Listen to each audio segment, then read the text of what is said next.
John Estrada, pinag-uusapan ng netizens palayasin na sa Batang Quiapo. Sa gitna ng kasikatan ng FPJ's Batang Quiapo, muling napapansin ang aktor na si John Estrada.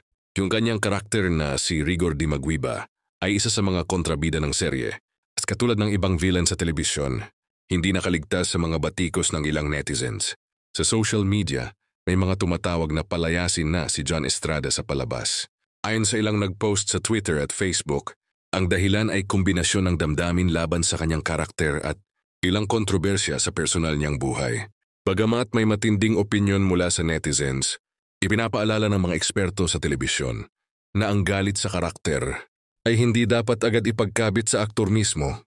Sa kabila ng mga usap-usap, walang opisyal na anunsyo mula sa ABS-CBN o sa production team ng Batang Quiapo na aalis si John sa serye. Ayon sa mga ulat, ang plano para sa karakter niya ay binago at nananatili pa rin siya sa istorya.